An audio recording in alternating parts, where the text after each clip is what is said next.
clearly taking on water at this point, but Bruce Arians, he really doesn't seem worried. It's just getting in the dance. You know, we've been a 1 seed and won it. We've been a 6 seed and won it. So this year, especially with no fans, the home field advantage is really going to be out the window. It's just going to be lining up and playing in empty stadiums.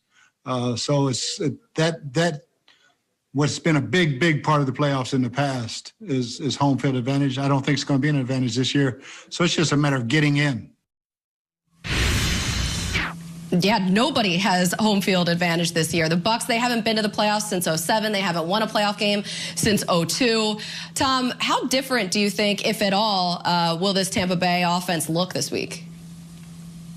Well, Colleen, I would anticipate you are going to see some adjustments as the Bucs come out of their bye, simply because they have struggled so much despite having Tom Brady and all the weapons around him. Now, I'll tell you this, in having conversations recently with people who know Tom Brady, who have worked with him in the past, there's a lot of frustration about the way that this Tampa Bay offense has been running. Brady's greatest strengths are he's incredibly accurate and he is incredibly intelligent. He is not a home run hitter, and he's got a coach in Bruce Arians who always wants to swing for the fences. If you review next-gen stats, Brady's completion percentage, his touchdown to interception ratio, and his pass rating on deep passes, all the worst that he has had in the past 5 years here. They've got to find a way to bridge the gap, play to what Brady does best, and take advantage of the fact that you got guys like Mike Evans, Chris Godwin, and company around him.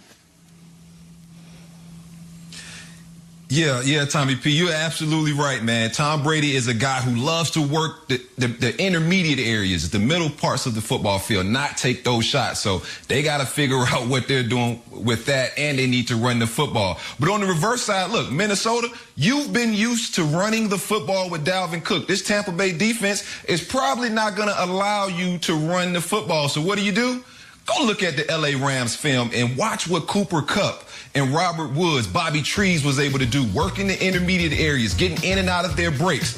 When you put Justin Jefferson on the football field, Adam Thielen on the football field, those guys, to me, have way more juice getting in and out of breaks than the Rams receivers. And so I think you have to exploit those matchups against this Tampa defense. If they decide to try to sit back in zone coverages, you got to pick them apart. If they decide to man up your guys, you got to beat them with crossing routes. You can't just try to run the football with Dalvin Cook against a brick wall, which is that Tampa Bay defense. That's the problem here, D-Hall, because Dalvin Cook is the engine of this offense. It makes everything else run, and it's really helped Kirk Cousins have a smooth ride. Since Week 8, only Aaron Rodgers has more passing touchdowns. I mean, he's cut down on his interceptions, too, Kirk Cousins has. And Justin Jefferson, just talking about this passing game for a second, because who knows, I doubt that Dalvin Cook is going to be able to run on this defense. But Justin Jefferson has been such an incredible addition to this offense. I still can't believe he was the 5th wide receiver off the board. He leads the team in receiving, and his big playability could be a serious problem against this secondary if they can make it work, because Tampa Bay has struggled against wide receivers in their past 3 games. You look at what Tyreek Hill did. DL, you just talked about Cooper Kupp, Robert Woods, DJ Moore even had 96 receiving yards. So that's the problem, though, Mike Robb, because everything begins with Dalvin Cook. Absolutely.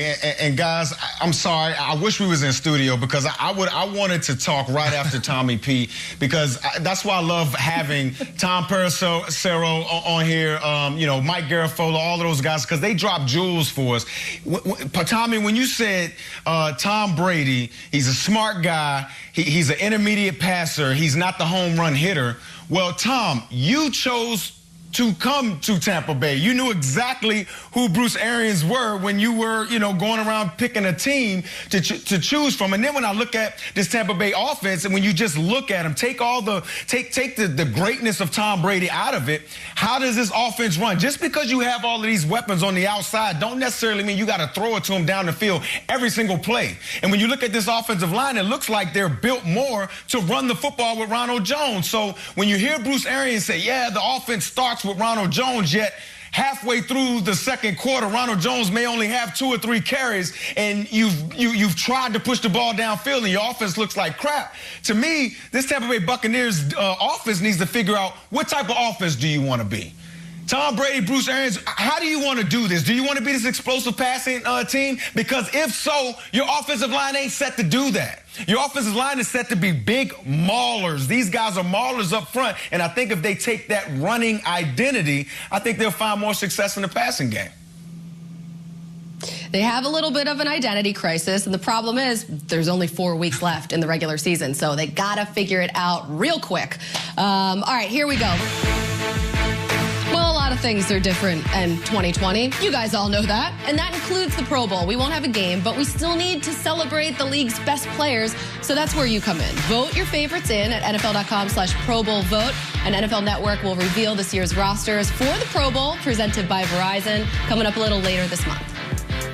It's going to be out of me and you that catches his 400s probably, Ross. He needs 3 tugs to get 400. They get motion to the right side from Lazard. Quick toss left side. Devontae's got it. He gets by Slay to the pylon for the end zone. Touchdown for Aaron Rodgers. He's the fastest to 400 in NFL history. Oh! Yeah! Yes, sir! And 400. Yeah! I was disrespectful on that. I know.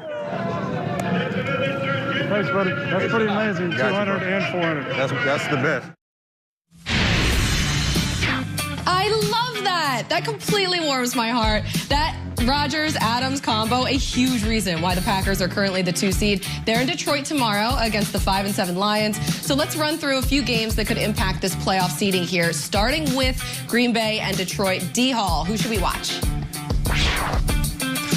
I'm going to be looking at Matthew Stafford, man. Stafford's a guy who can throw you to a victory, but he can also throw you to a defeat. So 400 yards last week against the Bears, only sacked twice and made play after play. He's going against Aaron Rodgers, and we know what that Green Bay offense can do. So hopefully Matthew Stafford doesn't try too much or too hard and throw those interceptions that we cannot have.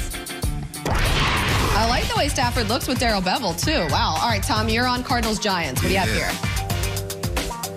I'm going with one of the breakout stars on the first-place Giants, Leonard Williams. 8.5 sacks on the season, including 2.5 last week in that upset win over Seattle. It's making Dave Gettleman look smart for acquiring him from the Jets a couple of years back and also making himself a lot of money as he finishes out the franchise tag. We'll see if he can get after Kyler Murray this week. NFC Defensive Player of the Week, Leonard Williams. Mike Robb, how about Jets-Seahawks? Yes, the only way the Jets have a chance of winning this game is if they run the ball, keep the ball away from Russell Wilson, and running the football behind left tackle, rookie left tackle, Mekhi Becton. This guy has been balling. He's a mauler. And then you look at the way the Jets run the football, most of their running yards come from the left outside zone, almost 500 yards, right behind Mekhi Becton, 5.2 rush average. It's almost like Adam Gase said, where's Mekhi? Let's run directly behind him. If they want to have a chance to win, Mekhi Becton has to be the guy that comes alive.